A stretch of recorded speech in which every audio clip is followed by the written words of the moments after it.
So good morning class. Again today I am here to take your lecture on nursing foundation unit number 1. Fine. That is introduction to nursing foundation. So I guess from the beginning starting पासून तुमचं health illness पॅराडिगम काय आहे, determinants of health काय, dimensions काय, concept of health काय आहे, हे सर्व काय तुमचं ऑलरेडी झालेलं आहे. ओके.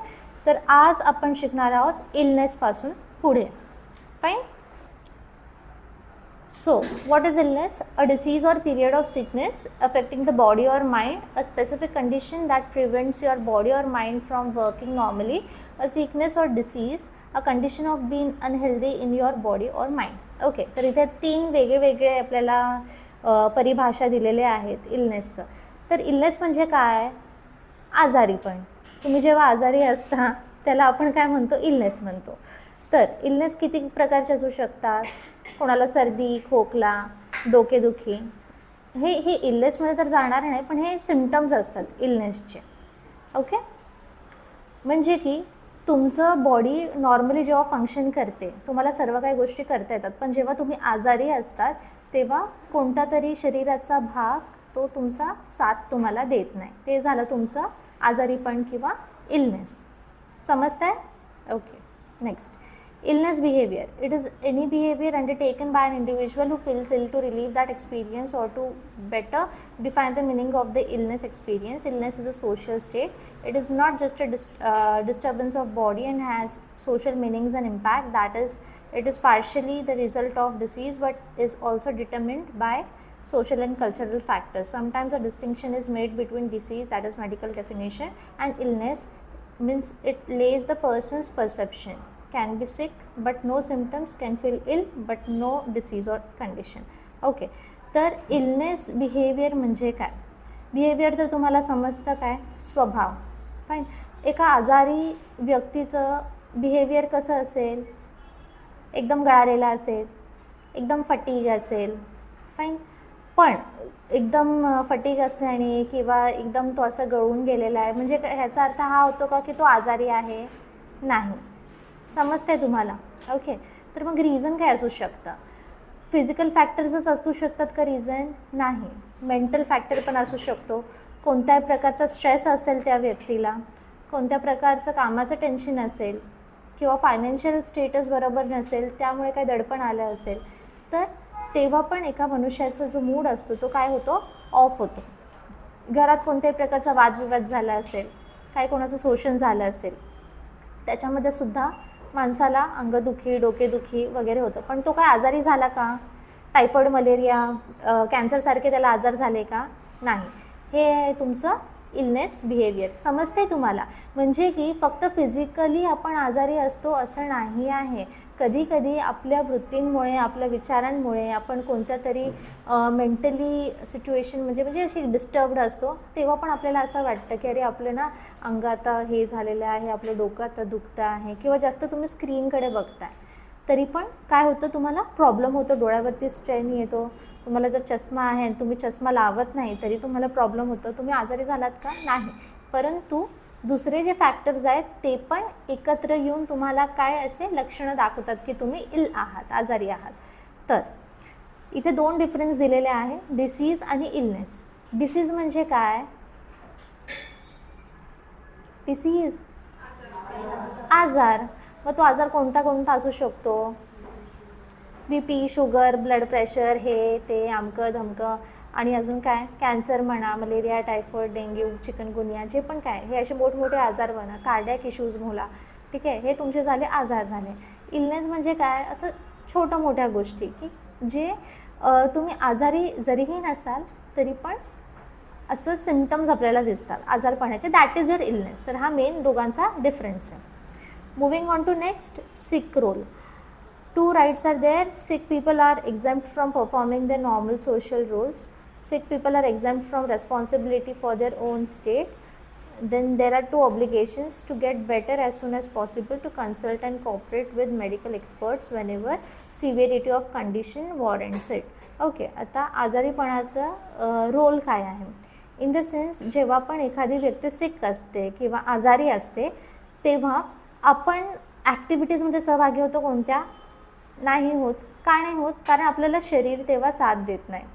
दुसरं, आपण आपल्या स्वतःच्या काही रेस्पॉन्सिबिलिटीजपासून मग आराम घेतो, रेस्ट करतो. का? तर आपल्याला काय व्हायचं असतं? बरं व्हायचं असतं. तेच इथे 2 राईट्समध्ये लिहिलेलं आहे आणि 2 ऑब्लिगेशन्समध्ये काय लिहिलेलं आहे की जेव्हा पण आपल्याला आजारीपणासारखे लक्षणे दिसतात तेव्हा आपण त्याच्यातून बाहेर निघण्याचा प्रयत्न करतो. म्हणजे आपण काय करतो? आपण त्याच्यावरती काहीतरी उपचार करतो, आपण काहीतरी मेडिसिन्स घेऊया किंवा काहीतरी घरगुती नुस्खा वापरूया, ठीक आहे, आणि आपण त्या गोष्टीतनं बाहेर येण्याचा प्रयत्न करूया. प्लस नाही तर जर जास्तच सिव्हिअर कंडिशन असेल तर आपण काय होतो? शेवटी जातो आपण दवाखान्यामध्ये जाऊन डॉक्टर आपली तपासणी करतो, ब्लड रिपोर्ट्स वगैरे काय लिहून देईल, मेडिसिन्स काहीतरी सजेस्ट करतील डॉक्टर्स आणि त्यानुसार आपण ट्रीटमेंट घेतो. मग ती ट्रीटमेंट एकतर ॲक्यूट फेजपर्यंत म्हणजे कमी टाईमपर्यंत चालू राहील किंवा जर आजार मोठा असेल तर तशी ट्रीटमेंट पण ती मोठी लांबत जाईल. जसं कॅन्सरची ट्रीटमेंट तुम्ही बघा, मग किमोथेरपी आहे, मग रेडिएशन थेरपी आहे, so on and so fourth चालत राहतं. पण हेच सर्दी खोकल्यामध्ये काय? सिट्रेझिन दिली, PCM दिली, डोलो दिली, खाल्ली, एक झालं, 2 दिवसामध्ये मनुष्य एकदम टकाटक होतो, आपल्या कामाला लागतो. समजते sick role? Okay, great. Components of sick role: promotes individual health, social control of occupancy of status sick, doctors as gatekeeper, legitimates illness and occupancy of sick role, privileges dependent on duties, promotes health of the society, controls number of people opting out of normal roles and responsibilities, returns sick people to health. Okay, components म्हणजे काय की असे वेगवेगळे छोटे छोटे पार्ट्समध्ये जर आपण सिक रोलला जर डिवाईड केलं तर आपला उद्देश काय असतो? मुळात उद्देश हा आहे की आजारी पेशंट आहे त्याला आपल्याला त्याच्यातून बाहेर काढायचं आहे. We have to promote their health, we have to promote their illness in the sense ज्या पण गोष्टीमध्ये ते सफर करत आहेत, इदर फिजिकली, मेंटली, सोशली किंवा काय, ठीक आहे, त्यांना त्या गोष्टीमधनं बाहेर काढायचं आणि त्यांना एक परत नॉर्मल त्यांची एबिलिटीज जे आहे ते वापस त्यांना करून द्यायचे. तर हे आहेत तुमचे components. Next is your stages of illness experience. तर Edward सर्चमॅन in 1965 devised an orderly approach for studying illness behavior with his elaboration on the 5 key stages of illness experience: symptoms experience, assumption of the sick role, medical care contact, dependent patient role, recovery and rehabilitation. Okay, तर Edward सर्चमॅन, okay, 1965मध्ये ह्यांनी काय केलं? अभ्यास केला. कशावरती अभ्यास केला? Illness बिहेवियरवरती अभ्यास केला. ओके, तर त्यांनी काय बघितलं की 5 स्टेजेस असतात एखाद्या मनुष्यामध्ये जेव्हा तो आजारी पडतो. पहिलं काय? तुम्हाला काहीतरी सायन्स अँड सिम्पटम्स दिसतात ना? काय सायन्स अँड सिम्पटम्स दिसतील? थोडं काय होत असेल, तुम्हाला काय चक्कर येत असेल किंवा काय उलटीसारखं होत असेल किंवा काय डोकं दुखत असेल, काहीही तुमचे सायन्स अँड सिम्पटम्स असतील, ती तुमची पहिली स्टेज असते. दुसरं म्हणजे काय? मग तुम्हाला समजतं, तुम्हाला काय होतं? रिअलाईज होतं की तुम्ही आत्ता बरोबर नाही आहात, तुमचं आरोग्य ओके नाही आहे. म्हणून what you people do? You people will start taking what? Medical care in the sense डॉक्टरांकडे जाणार, औषध पाणी करणार, उपचार करणार, प्रॉपर डाएट फॉलो करणार आणि त्यानुसार ट्रीटमेंट घेणार. त्याच्यानंतर डिपेंडेंट पेशंट रोल म्हणजे काय? प्रत्येक इंडिव्हिज्युअलची वेगवेगळी इंडिव्हिज्युअल चॉईसेस असतात, ठीक आहे. तर नॉट नेसेसरी मी मेडिकल ट्रीटमेंटच घेऊ, नॉट नेसेसरी मी कोणची तरी दुसरी थेरपी घेईन. मला जर कोणत्या प्रकारची चायनीज थेरपी घ्यायची आहे, मला जर जास्त पेन वगैरे होत आहे तर मी ॲक्युपंक्चर घेऊ शकते, मी ॲक्युप्रेशरची ट्रीटमेंट घेऊ शकते, जे पण काय, so on and so forth. तर it is completely patient choice. And last is your recovery and rehabilitation.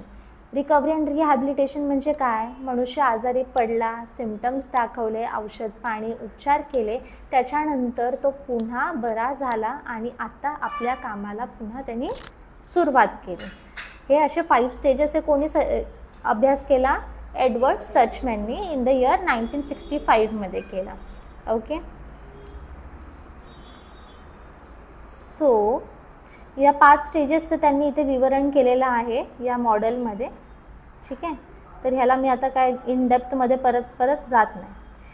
Next is impact of illness on patient and family. Very important. आता मला तुम्ही सांगा, जेव्हा एखादं फॅमिली मेंबर आपला आजारी असतं तेव्हा आपल्या घरच्यांचं वागणूक कशी असते? टेन्शनमध्ये असतात. एक जण आजारी असेल तर खिचडी सगळ्यांना खावी लागते, खावी लागते. ठीक आहे. परत फायनान्सेस जर बरोबर नसतील तर मग आपण काय करतो, परत टेन्शनमध्ये येतो की आता उपचार कसं करायचा, आता काय, म्हणजे ठीक आहे नॉर्मल असेल तर फाईन, पण जर मोठे मोठे जर काय आजारी असले, रोग असले तर मग खूप जास्त टेन्शनवालं वातावरण होतं ना. तर आता आपण तेच ना इम्पॅक्ट बघूया, एक एक इम्पॅक्ट बघूया. तर शॉर्ट टर्म इम्पॅक्ट असतो आणि एक सिव्हिअर इलनेसमध्ये लॉंग टर्म इम्पॅक्ट असतो.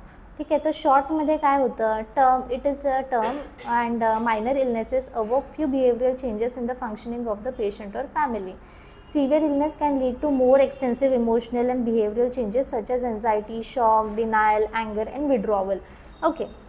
आजार जेवढा छोटा तेवढं टेन्शन कमी, आजार जेवढा मोठा त्याच्यामध्ये तुमचा पैसा जाणार, तुमचा वेळ जाणार. परत मग आपण त्या पेशंटची काळजी घेतो आपल्या फॅमिलीमधल्या. ठीक आहे. तर कधी कधी आपल्याला त्या सिच्युएशनला काय एक्सेप्टन्स नसतं की बापरे ही माझी व्यक्ती, माझ्या जवळची इतकी खास व्यक्ती आजारी पडली आहे. तर आपण एक्सेप्ट नाही करत त्या गोष्टीला. काय म्हणतो आपण, डिनायल म्हणतो की मी डिनाय करून यांना असं होऊच शकत नाही, मला या गोष्टीवरती विश्वास नाही. पण ते तुमच्या डोळ्यांच्या समोर प्रत्यक्षात ती गोष्ट घडतसुद्धा असते. जेवढा मोठा सिव्हिअर इलनेस तेवढं एन्झायटी जास्त, फिअरफुलनेस जास्त, त्या माणसाला गमवायची भीती जास्त. Got my point? कसा इम्पॅक्ट असतो. फॅमिली रोल्सवरती पण फार इम्पॅक्ट होतो. आई आपला रोल निभवते, लेकरांचा आपला वेगळा वेगळा काही रोल असतो, बाबांचा वेगळा रोल असतो, मोठ्या भावांचा, मोठ्या बहिणीचा काहीतरी वेगळा रोल असतो. तो पण काय होतं, डिस्टर्ब होऊन जातो ना. बरोबर आहे. म्हणजे आईसाठी प्रत्येक लेकरू एकसारखं असतं. ठीक आहे. परंतु त्या 2 लेकरांपैकी एकाला जरी त्रास झाला तरी पण ती डिस्टर्ब होऊन जाते. ठीक आहे. मग तिचं घर कामामध्ये लक्ष नाही लागणार. ठीक आहे. नवऱ्याला डब्बा करून द्यायचं तिचं ते पण मन नाही लागणार. तिला काही कुठे बाहेर मार्केटमध्ये जायचं ती तिथे पण जाणार नाही. तर असे वेगवेगळे रोल जे आपण निभावतो. ठीक आहे. तुम्हाला समजत आहे ना मी काय बोलते? ठीक आहे. आपलं वेगळं वेगळं रोल आहे ना. आता तुम्ही इथे आलात, तुमचा काय रोल आहे, विद्यार्थ्यांचा रोल आहे, तर तुम्ही निभवत आहात. नोट्स बनवणार तुम्ही, लेक्चर अटेंड करणार तुम्ही. माझा टीचिंगचा रोल आहे, ॲज अ टीचर मी तुम्हाला शिकवते. तसं आपल्या फॅमिलीमध्ये प्रत्येकाचा काही ना काहीतरी वेगळा रोल असतो आणि त्यांचे रेस्पॉन्सिबिलिटी सगळ्यांचे वेगवेगळे असतात, ते पण डिस्टर्ब होऊन जातात. नेक्स्ट काय आहे, when serious illness or disability strikes a person, the family as a whole is affected by the disease process and by the entire healthcare experience. Patient and families have different needs for education and counseling because each person in a family plays a specific role that is part of the family's everyday functioning. The illness of one family member disturbs the whole family. Okay. तर इथे परत तेच सांगण्याचं त्यांचं तेच तात्पर्य आहे की पेशंटच्या कंडिशन अनुसार आपल्याला कधी कधी फॅमिलीची काउन्सिलिंग करावी लागते. ओके. आता एक HIV पॉझिटिव्ह पर्सन आहे त्या फॅमिलीमध्ये, तर त्यांची काउन्सिलिंग तुम्ही कशी करणार की तुझ्या ह्याला HIV असं बोलणार तुम्ही? असं म्हणजे जिथे आग ऑलरेडी लागलेली तिथे तुम्ही अजून जाळ करून येणार, असं करणार का? नाही ना. त्यांना तुम्ही कसं काउन्सिल करणार की ओके सर मॅडम, जे पण काय झालं ते फार वाईट झालेलं आहे, असं पण तुम्ही टेन्शन घेऊ नका कोणत्याही प्रकारचं. त्यांनी तुम्हाला टच केल्याने किंवा त्यांनी तुमच्यासोबत जेवल्याने तुम्हाला HIV होणार नाही. असं वेगवेगळ्या रुग्णांना आपण लोक त्यांच्या आजारपणापासून जे पण काही असेल, ठीक आहे, त्यानुसार आपण त्यांची काय करतो, काउन्सिलिंग करतो. ओके. नेक्स्ट इज परत आता स्ट्रेन येतं, एक इमोशनल स्ट्रेन येतं, एक इकॉनॉमिक स्ट्रेन येतं. म्हणजे की फायनान्शियल लॉस होतो. आजारी एखादी व्यक्ती पडते तर हॉस्पिटलचा खर्च, तिकडचे बेडचे एवढे मोठ्या प्राइजेस आहेत, तिकडचे उपचारांचे एवढे प्राइजेस आहेत, ते कसे भरणार, काय करणार. नोकरी धंद्याला आता आपण जात नाहीत कारण आपल्याला त्या पेशंटच्या पाठी पडायचं आहे, कारण ती आपली जवळची व्यक्ती आहे. असा खूप सारे प्रॉब्लेम्स फेस करतात ना. तर इथे तेच लिहिलं आहे की जास्तीत जास्त करून मिडल क्लास लोक आणि मिडल स्टेजचे जे लोक आहेत ते खूप जास्त सफर करतात if the condition is very severe. Okay. Next is तसंच सोशो इकॉनॉमिक स्टेटस जर तुम्ही बघणार, म्हणजे की जेव्हा तुम्ही सोसायटीमध्ये वावरता तर तुमचं जे पहिले सामाजिक इन्व्हॉल्वमेंट होती तुमच्या बिल्डिंगच्या गोष्टींमध्ये, ॲक्टिव्हिटीजमध्ये, हे ते, एखादी व्यक्ती तुमच्या घरातून आजारी असली तर तुम्ही त्याच्यामध्ये पार्टिसिपेट करणार का? नाही करणार. कोणाच्या लग्न कार्याला तुम्ही जाणार का? नाही जाणार. का? तर सिच्युएशनचे जे मर्म आहे ते आपल्याला काय जाणून घ्यायचं आहे, बरोबर आहे. आपल्या घरात एक आजारी व्यक्ती आहे आणि आपण जर खुशी मनवत आहोत तर आपल्याच तोंडात एक मारतील आपल्याच घरचे, समजते आहे. हां, त्या लेवलचं कोपिंग मेकॅनिझम असलं तर ती वेगळी गोष्ट आहे, करून की हां you are able to cope up with the situation, की हां बाबा ठीक आहे, if the family member is not okay it's fine, कधी ना कधी ती व्यक्ती बरी होणार आहे आणि मग तुम्ही दुसऱ्या पण गोष्टीकडे बॅलन्स मेंटेन करणार. पण तशा व्यक्तीला तर हॅट्स ऑफ माझ्याकडून, ठीक आहे. पण प्रत्येकाला तसं होणार आहे का? नाही होणार आहे. सो तेच इथे लिहिलेलं आहे. Just a moment. हां,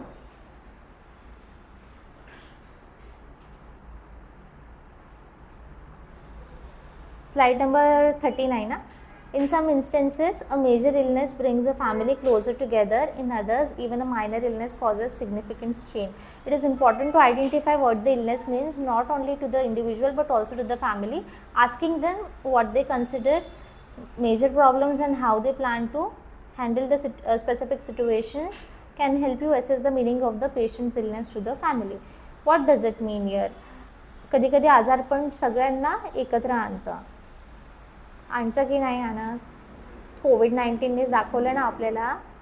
नाहीतर आपण काय एका रूममध्ये आपण जेवणार आपलं इंडिव्हिज्युअली, तिथे त्या लोकांना जी काशी करायची करू देत, असं सगळेजण आपल्या रूममध्ये जातील, फोन वगैरे वापरतील, खातील पितील आपल्याच रूममध्ये, ब्रेकफास्ट आपल्याच रूममध्ये. पण कोविड-19च्या वेळेस असं केलं का? नाही. सगळ्यांना भीती होती ना आपल्या फॅमिलीमधनं कोणाला काही होऊ नये, हे ते. मग काही लोकांना फार फॅमिलीमधनं सवय असते, जसं आमच्या घरात माझ्या पप्पांना, ठीक आहे, बाहेर फिरायला जायचं असंच, म्हणजे असंच काही, म्हणजे काही सामान घ्यायला, हे ते असं तसं. तर आपण बोलतो नाही हां नाही जायचं, आता पप्पा तुम्हाला सांगून ठेवते आता जायचं नाही, आता हे असं असं चाललेलं आहे ना, तर ते पोलीसवाले फिरतात वगैरे मारतात असं. तर सांगायचं माझं तात्पर्य काय आहे की काही वेळेस ना आजारपण सगळ्या फॅमिलीला, अखंड कुटुंबाला, मग तिथे वादविवाद असू देत, भावाभावांशी म्हणा, प्रॉपर्टीवरनं म्हणा, कशावरनंही म्हणा, आपण मग एकत्र येतो. आपण त्यावेळेला हा विचार नाही करत करून की भाई ह्याने माझं ना असं केलेलं, इसने मेरे साथ ऐसे किया था, हम सोचते हैं क्या वो हम नहीं सोचते. ओके, तर तेच इथे लिहिलेलं आहे. आणि अकॉर्डिंगली मग फॅमिली ॲज अ युनिट एकत्र होऊन युनिटी करून त्या सिच्युएशनवरती काय करतात, ओव्हरकम करतात, मात करतात. ओके, तर इथे नेक्स्ट स्लाइड.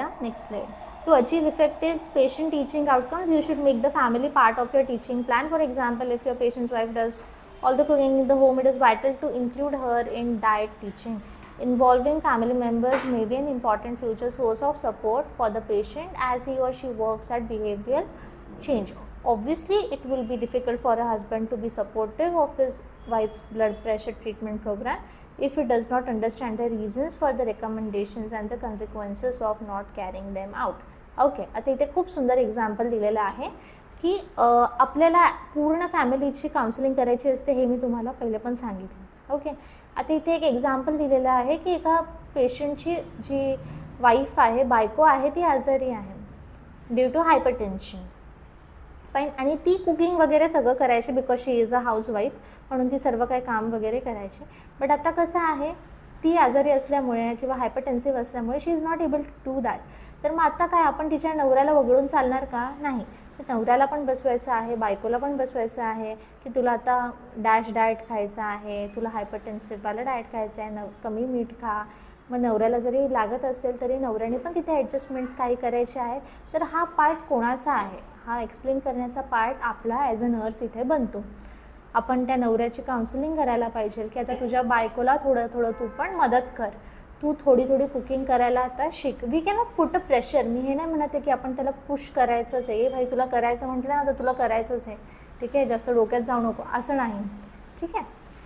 बट एक चांगल्या आणि सपोर्टिव्ह वेमध्ये त्यांची काउन्सिलिंग करायची. कारण की आपल्याला बघा हे ना इथे आपल्याला शहरामध्ये एवढं सगळं काय बघायला भेटत नाही. पण कारण की इथे आता नवरे जास्त सपोर्टिव्ह झालेले आहेत एज्युकेशनमुळे, लिटरसी रेटमुळे. पण गावखेड्यामध्ये तुम्ही जाणार ना, आता पण ती इन्फिरियर थिंकिंग आहे. कारण की एकदम स्त्री म्हणजे काय नाही, फक्त घराची ती कामं करेल, सकाळपासून उठेल, लेकरांचं म्हणजे ती आजारी जरी असते तरी लेकरांकडे लक्ष देईल, घराकडे लक्ष देईल, दॅट्स इट असं. Fine. So next is your long-term illness. Even in the most stable and supportive families brings changes in the family relationships. Illness produces disequilibrium in the family structure until adjustments can occur. When teaching the patient and family, it is important to identify the patterns of relationships and to be alert to attitudes of family members. Illness in a family member tends to raise the anxiety of all those close to the patient. Okay, आता इथे काय लिहिलेलं आहे बघा. इथे हे बोलतात की प्रत्येक फॅमिलीचे जे तत्त्व असतात ते वेगळे वेगळे असतात, विचारसरणी असते वेगवेगळे असते, बरोबर आहे. एखाद्याचे विचार वेगळे असतील पण त्याच्या फॅमिलीवाल्याचे विचार कदाचित वेगळे असतील. तो एकतर सपोर्टिव्ह असेल, एकतर तो नॉन सपोर्टिव्ह असेल. तर अशा केसेसमध्ये काय आहे, परत तुम्हाला त्यांची काउन्सिलिंग करायची आहे. You have to teach to the patient and family. आणि तुम्हाला आयडेंटिफाय करायचं आहे की त्यांचं फॅमिली स्ट्रक्चर कसा आहे. फॅमिली स्ट्रक्चर म्हणजे काय की बॅकग्राऊंड कसं आहे, त्या लोकांचे कल्चरल बिलीफ्स काय आहेत. ठीक आहे, म्हणजे अभी स्त्रीने म्हणजे घुंगटमध्येच राहायचं आहे का, अशा पण काही गोष्टी आहे. आणि तिला बर्न्स सपोज झाले आणि तुम्ही तिला म्हणतायत अभी घुंगट लेके तू बैठ, चलेगा क्या वैसे नहीं होगा ना, असं. तर तुम्हाला ना कल्चरल बॅकग्राऊंड आयडेंटिफाय करायचे आहेत. तर she is a burns patient and you are asking her to wear a burqa. Is it possible? Not at all ना. तुम्ही तिला म्हणणारे वॉर्डमध्ये पण करून की यू वेअर अ बुरखा, यू कॅन नॉट. ठीक आहे. किंवा जर म्हणजे महाराष्ट्रीयन फॅमिलीला बिलॉंग करते, you cannot ask her to wear this thing. हा गाऊन नाही घालायचा, तू हॉस्पिटलचा गाऊन नाही घालायचा, wear a sari, wear a kashta. Will you expected? No ना. तर तुम्हाला बॅकग्राऊंड हिस्ट्री आहे ना कम्प्लिटली, त्यांचं डाएट कसं आहे फॅमिलीचं, त्यांचे कल्चरल बिलीफ्स काय आहेत, या सर्व गोष्टींना तुम्हाला लक्ष द्यायचं आहे. Okay. The next topic is your body defenses. Open केला. Immunity and immunization, very important. What is immunity? Immunity काय आहे सांगा मला एक जण. येस, मीनिंग सांगितलं, मला ट्रान्सलेट करून सांगितलं. अर्थ सांगा, अर्थ.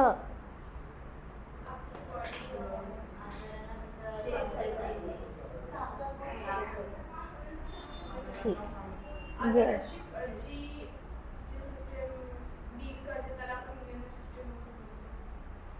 ठीक आहे. म्हणजे की एखादा आजार आपल्याला झाला त्याच्यावरती आपली कशी आपण प्रतिकार करतो, कसं आपण ओव्हरकम करतो, how we fight with the disease, that is our immunity. Okay.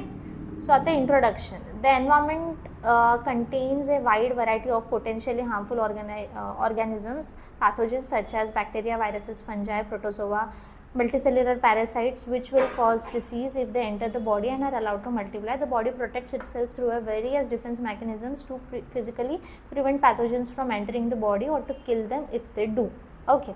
आता तुम्ही एन्व्हायरमेंटमध्ये जेव्हा येता एखाद्या वातावरणामध्ये, तर तुम्हाला वाटतं का आता हे वातावरण स्वच्छ आहे, सुंदर आहे, साफ आहे? तुम्हाला तुमच्या नेकेड आईजने दिसतं आहे का बॅक्टेरियाज किती असतील, किती फंगस असतील, किती व्हायरसेस असतील, तुम्हाला दिसतं आहे का? नाही. तसंच तुम्ही आता इथून जेव्हा घरी जाणार, तुम्ही ट्रेनमधनं ट्रॅव्हल करताय, तुम्ही ऑटोमधून ट्रॅव्हल करताय, तुम्ही कुठे बाहेर जात आहात फिरायला, तर तुम्हाला माहिती आहे का तुमच्या अवतीभोवती किती किटाणू असतात, जीवाणू असतात? नाही माहिती. ठीक आहे. तर जे जीवाणू म्हणजे बॅक्टेरिया, व्हायरस, फंगस, पॅरेसाइट्स, हे सगळे काय करतात, रोग एखाद्या व्यक्तीमध्ये पसरवतात. ठीक आहे. एखाद्या मनुष्याला रोगी बनवतात. फाईन. तर एन्व्हायरमेंटमध्ये असे खूप सारे पॅथोजन्स ऑलरेडी हवेमध्ये फिरत असतात जे आपल्याला माहिती नाही, परंतु त्याच्यावरती पण मात करते कोणती, आपली इम्युनिटी. लाईक फॉर एक्झाम्पल, तुमच्या क्लासमध्ये एक जण शिंकलं आणि त्याच्या बाजूला ती व्यक्ती बसली असेल जिची इम्युनिटी स्ट्रॉंग नाही आहे.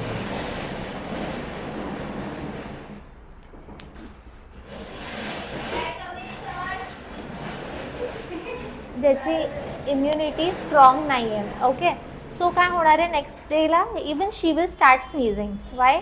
Because of low immunity. Immunity strong नसल्या कारणाने काय की ही व्यक्ती शिंकली पर्सन ए आणि पर्सन बी तिच्या बाजूला बसलेली होती. That's why even she started sneezing. Okay, लगेच ट्रान्समिशन झालं थ्रू ड्रॉपलेट्स म्हणा, थ्रू एअर म्हणा, and then she also, due to low immunity, she also started suffering with cold and fever. Fine. तर आपल्या बॉडीचा जो डिफेन्स मेकॅनिझम आहे ना, तो खूप साऱ्या गोष्टींवरती मात करतं. लाईक फॉर एक्झाम्पल, तुम्हाला जर एकदा चिकन पॉक्स झाला तर तुम्हाला परत होतो का? नाही. का तर तुम्ही नॅचरली मग त्याचे जे अँटीबॉडीज आहेत ते तुमच्या बॉडीमध्ये डेव्हलप झाले आहेत. Okay, fine.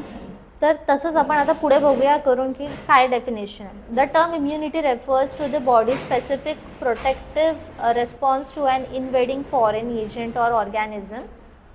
The human body has the ability to resist almost all types of organisms or toxins that tend to damage the tissues and organs. The capability is called immunity. म्हणजे की immunity काय? रोग प्रतिकार शक्ती. की तुमच्या बॉडीमध्ये अशी innate आणि बोलतात ना इनबिल्ट ॲप जसे आपल्याकडे असतात, अँटीव्हायरस हे ते, तर तसे तुमच्या बॉडीमध्ये पण ना काही प्रकारे अँटीबॉडीज ऑलरेडी आहेत. ठीक आहे, जे काय करतात तुम्हाला आजारपणापासून वाचवतात एका सर्टन एक्सटेंटपर्यंत. पण जर जास्तच बॅक्टेरिया प्रभावी असेल, जर जास्तच व्हायरस प्रभावी असेल, then our body's defence system will fail and in that case we have to take medicine. ठीक आहे. So there are how many types of immunity? See, it is divided into two types. One is adaptive immunity, one is innate immunity. ठीक आहे. तर innate immunity म्हणजे काय? जी तुमची स्वतःची जी inbuilt आहे तुमच्यामध्ये लहानपणापासून, ती तुमची innate immunity, नॅचरल इम्युनिटी ज्याला म्हणतो. नाही, innate म्हणतो त्याला, नॉट नॅचरल. आणि ॲडॅप्टिव्ह म्हणजे काय? एक नॅचरल आणि आर्टिफिशियलमध्ये जाते. परत दोन विभाजन होतात ॲडॅप्टिव्हमध्ये. ॲडॅप्टिव्ह इन द सेन्स बघा की आता you are adapted to the class rules and regulations, की तुम्हाला 11 वाजता यायचं तर तुम्हाला 11लाच यायचं आहे. ठीक आहे. Few people are not adapted to the rules and regulations of the college. That's why they are coming late. You got my point. ठीक आहे. तर नाव तुम्ही प्रत्येक गोष्टीला ॲडॅप्ट करायला बघतात ना. आता वेन जेव्हा तुम्ही इथे ॲडमिशन घेतलेलं, you all were new to each other. तुम्ही नवीन होतात, तुम्हाला एकमेकांचे स्वभाव माहिती होते का? नाही माहिती होतं. तुम्हाला एकमेकांच्या सवया आवडत होत्या का? आवडत होते का? नाही आवडायचे. अरे खरंच ना. नाही ना. आपल्याला काय एकाच खेपेस आपण एका व्यक्तीला भेटतो, तुम्हाला त्यांची सवय आवडणार आहेत? असेच होते आवली. गुड. मस्ती करते. ओके. तर सांगायचं माझं तात्पर्य काय, तुम्ही एका सिच्युएशनला ॲडॅप्ट करून घेतात ना, करून की हां ओके आता नाही, दिस पर्सन इज माय आणि ही पर्सन आता चांगली आहे, तर तुम्ही ॲडजस्ट करून टाकलं, ॲडॅप्ट करून टाकलं. तसं आपली बॉडी पण ॲडॅप्ट करून टाकते. तर ती दोन वेमध्ये ॲडॅप्ट करते. One is natural and another is your artificial. तर नॅचरलमध्ये काय आहे, परत पॅसिव्ह आहे आणि ॲक्टिव्ह आहे. आणि आर्टिफिशियलमध्ये परत पॅसिव्ह येतं आणि ॲक्टिव्ह येतं. तर आर्टिफिशियल म्हणजे काय, तुम्ही बाहेरून काहीतरी इम्युनिटी बांधायचा प्रयत्न करता. ठीक आहे. इम्युनायझेशनच्या थ्रू किंवा अँटीबॉडी ट्रान्सफरच्या थ्रू. जर तुम्ही इम्युनायझेशन्स घेतात, जसं तुम्ही आपलं हे घेतलं BCG वॅक्सिन घेतलं, TB तुम्हाला वाचवण्यासाठी घेतलं. ठीक आहे. तुम्ही कोविड-19चे कोवॅक्सिन घेतलं, कोविशिल्ड घेतलं, का कोविड न व्हावा म्हणून घेतलात ना. तुम्ही काय केलं, आर्टिफिशियल इम्युनिटी तुमची बिल्ड केली आणि तुम्ही तुमच्या ॲक्टिव्ह सिस्टम म्हणजे इम्युनायझेशन करून तुम्ही स्वतः ॲक्टिवेट झालात. आणि पॅसिव्ह म्हणजे काय, अँटीबॉडी ट्रान्सफर. म्हणजे की अँटीबॉडीज तुम्ही बाहेरून काहीतरी घेतले, त्याचे शॉट्स घेतले किंवा हॉर्मोन्स घेतले, IgG, IgM असे इम्युनोग्लोब्युलिन्स घेतले, तर ते झालं तुमचं पॅसिव्हमध्ये. आता नॅचरलमध्ये काय, पॅसिव्हमध्ये येतं तुमचं मटर्नल, म्हणजे तुमच्या आईपासून जे तुम्हाला रोगप्रतिकारक शक्ती जी भेटते. आईपासून कशी भेटते तुम्हाला रोगप्रतिकारक शक्ती, तुम्ही कनेक्टेड असतात ना मम्मासोबत जेव्हा पण तुम्ही डिलिव्हर होता, ठीक आहे. मम्मा तुम्हाला काय करते, ब्रेस्ट फीड करते. ब्रेस्ट फीडिंग केल्याने काय होतं, जेवढे पण तिच्यातले चांगले तत्त्व आहेत, न्यूट्रिएंट्स आहेत, ते दुधाच्या द्वारे बाळाच्या शरीरामध्ये जातात आणि त्याच्याने त्या बाळाची काय होते, चांगली आरोग्याची वाढ होते आणि इम्युनिटी बिल्टअप होते, स्ट्रॉंग होते. फाईन. आणि नॅचरलमध्येच दुसरं येतं ॲक्टिव्ह, म्हणजे की तुम्हाला एकदा चिकन पॉक्स झाला तर तुम्हाला परत तर होणार नाही का, तर त्याचे अँटीबॉडीज जे तुमच्या शरीरामध्ये ऑलरेडी प्रेझेंट आहे, तर ते परत जातं ॲक्टिव्हमध्ये. नॅचरलचा तो एक पार्ट आहे इम्युनिटीचा. तर हे तुम्हाला समजलं bifurcation. Immunity is divided into 2, adaptive आणि इननेट. इननेट म्हणजे जन्मताच. ॲडॅप्टिव्ह म्हणजे की तुम्ही सिचुएशन को देख के आपने आपकी इम्युनिटी सिस्टम को बिल्टअप कर दिया, ठीक आहे. म्हणजे की तुम्ही हॉस्पिटलमध्ये काम करून करून नाही का, मग किती पण शिंका, किती पण काय करा पेशंटने, तुम्ही आजारी नंतर पडतच नाही का, तर तुमची सिस्टम तेवढी आता स्ट्रॉंग झालेली आहे, त्या बॅक्टेरियाजला ती फेस करू शकते. त्यामुळे तर त्याच्यामध्ये पण दोन येतात, नॅचरल आणि आर्टिफिशियल. आर्टिफिशियल म्हणजे बाहेरून काहीतरी तुम्ही घेत आहात, मेडिसिन्स घेत आहात, इंजेक्शन्स घेत आहात, त्याच्याने तुम्ही इम्युनिटी स्ट्रॉंग करता, ते तुमचं आर्टिफिशियल झालं. आणि नॅचरल म्हणजे काय, जे मदरपासून तुम्हाला भेटतं. Again it is a type of innate only, जे फ्रॉम बर्थ तुमच्यामध्ये प्रेझेंट असतं. आणि ॲक्टिव्ह म्हणजे तिथे ब्रॅकेटमध्ये टाकलेलं त्यांनी इन्फेक्शन. इन द सेन्स तुम्हाला एकदा त्या गोष्टीचं इन्फेक्शन झालं, संसर्ग झाला आणि त्यानंतर तुमच्या बॉडीने त्याच्या रिलेटेड एक डिफेन्स मेकॅनिझम बिल्ड केली. समजलं? ग्रेट. हां,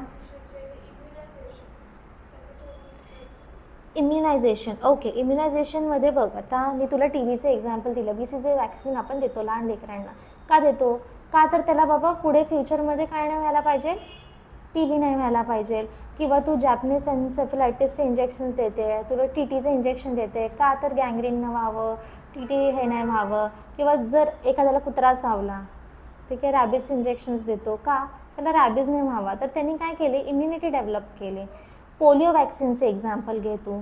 पोलिओ न व्हावा म्हणून आपण बाळाला काय देतो, 2 बूंद जिंदगी के पोलिओ देतो. का? अशीच मजा येते आपल्याला म्हणून देतो का? उघड तोंडाने टाकलं तोंडात असं नाही ना. का देतो? इम्युनिटी बिल्ड करायला. तर जी बाहेरून तुम्ही इम्युनिटी घेतात ना, इम्युनायझेशनच्या थ्रू, वॅक्सिनेशन्सच्या थ्रू, लसीकरण ज्याला आपण म्हणतो, ते झालं तुमचं immunisation, active immunisation. Got my point? Great. चलो, तर आता वन बाय वन आपण तेच बघूया. तिथे जे मी तुम्हाला एक्सप्लेन केलं त्याचं आता त्यांनी मोठा करून ठेवलं आहे, बघू आपण. It is broadly classified into 2 types, that is innate or natural, and second is acquired immunity. हे आपण बघितलं. नॅचरल काय आहे, इननेट काय आहे, हे मी तुम्हाला ऑलरेडी सांगितलेलं आहे. ओके, मॅकॅनिझमवरती या तुम्ही directly. Mechanism of innate immunity.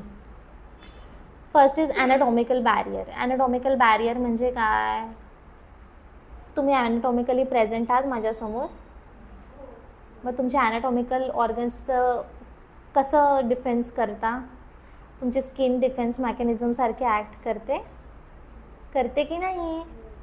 तुमच्या डोळ्याच्या पापड्या ॲक्ट करतात, काहीतरी गेलं डोळ्यात, तुम्ही बंद करतात.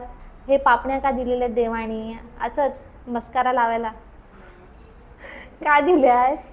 हां, पापण्याची तोरणं बांधून डोळ्यावरती, हां का दिल्यात पापण्या? अरे to protect you, yes, to protect you from outer environment. त्याच्यामुळे डस्ट पार्टिकल्सपासून हे करायला तुम्हाला दिलेले आहेत. ओके, नेक्स्ट काय बोला. स्किनचा काय उपयोग आहे तुम्हाला? प्रोटेक्ट नाही करत तुम्हाला, करते ना. अजून काय?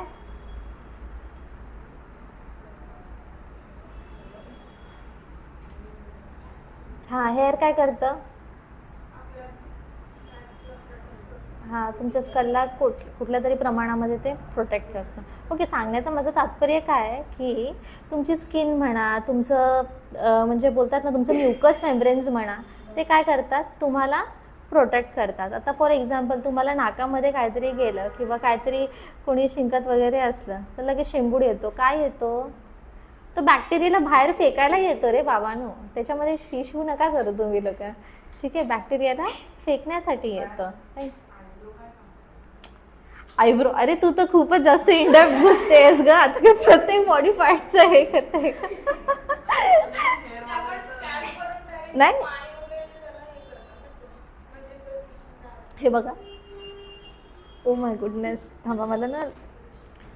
फिजिओकेमिकल barriers, okay. So physiochemical barriers in the sense काय, तुमचे इंटरनल जे हॉर्मोन्स वगैरे आहेत ते पण तुम्हाला काय करतात, निरोगी ठेवण्याचा प्रयत्न करतात. तुमचे बॉडीचे केमिकल्स म्हणा, like for example somebody have ingested काहीतरी असं काही खाल्लं असेल म्हणजे बरोबर नसेल तुमच्या शरीरासाठी, तुमची बॉडी लगेच काय रिॲक्ट करते, पेप्टिक ॲसिड वगैरे रिॲक्ट करतं, हां HCl रिॲक्ट करतं, आणि काय यू स्टार्टेड वॉमिटिंग वगैरे, ठीक आहे. वॉमिट तुम्ही का करता, तर जे पण तुम्ही काय अगडम बगडम खाल्लेलं आहे, तेलकट तुप्पट खाल्लेलं आहे, काय बॅक्टेरिया जर इंजेस्ट केलेला आहे, to throw that out, okay. हे झालं तुमचं फिजिकल केमिकल बॅरियर.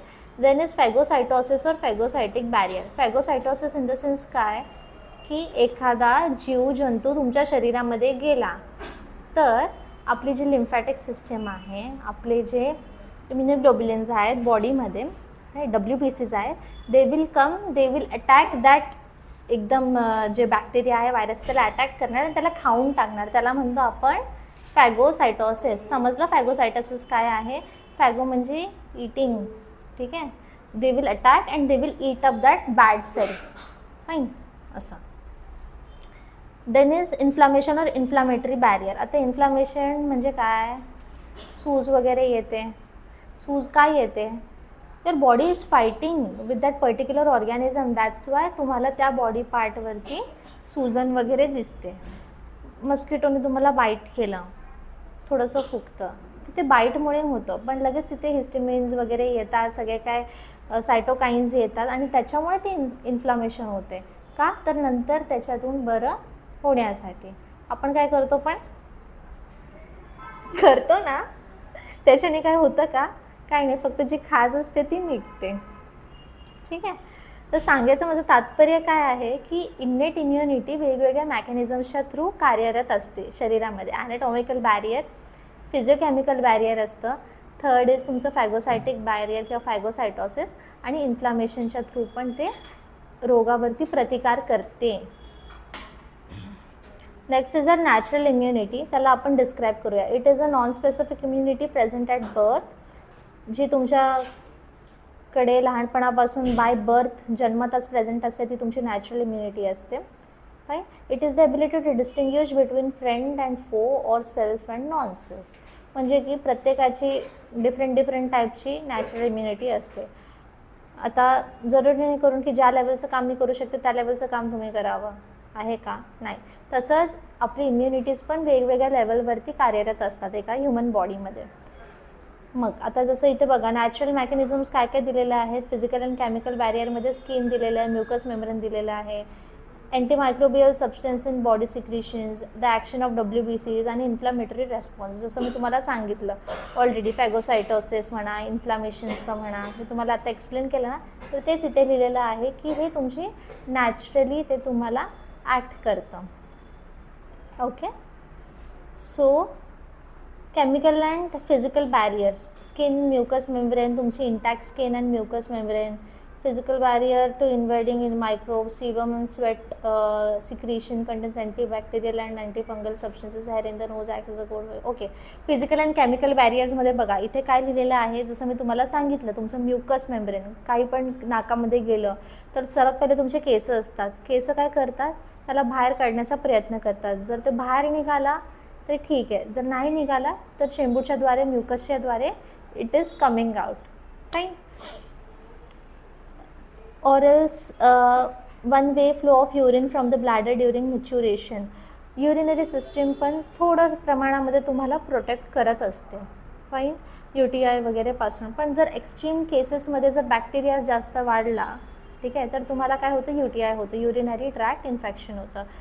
मग antimicrobial substance in body secretions म्हणजे की hydrochloric acid in gastric juice. मी तुम्हाला एक्सप्लेन केलं, पोटामध्ये HCl असतं, फाईन, आगडम बगडम काय खाल्लं लगेच ते रिॲक्ट करते त्या फूड सबस्टन्ससोबत किंवा त्या बॅक्टेरियासोबत and you will start feeling nauseatic किंवा वॉमिटिंग तुम्ही करणार. का? Just because to remove that bad substance from your body. Lysozymes पण अगेन तेच आहेत, तुमचे WBCs आहेत. इम्युनोग्लोब्युलिन्स पण नेझल सिक्रेशन्समध्ये असतात, सलायवामध्ये असतात, जसं IgG, IgA, IgM, IgD, IgE, which have a range of functions. Okay, तर तुमचं आहे ना, हे तुम्हाला सर्च करायचं आहे इम्युनोग्लोब्युलिन्सबद्दल. नेक्स्ट लेक्चरमध्ये मी तुम्हाला विचारणार व्हॉट इज इम्युनोग्लोब्युलिन्स, म्हणजे ह्याचा संदर्भ सांगायचा मला स्पष्टीकरणासकट. काय IgG काय आहे, त्याचं काय कार्य आहे, IgAचं काय कार्य आहे, IgM, एवढंसं शॉर्ट ह्याच्यामध्ये 1 लाईनमध्ये हे करा, तुम्हाला समजायला पाहिजे फक्त. Got my point? Good. Inflammatory रिस्पॉन्समध्ये परत तेच फॅगोसायटोसिस होतं, सायटोकाइन्स येतील, हिस्टामाइन येतील आणि बॉडीला इन्फ्लेम करतील. Okay, so this was about your इनेट immunity. So let me stop till here and you can take a 5 minutes of break now.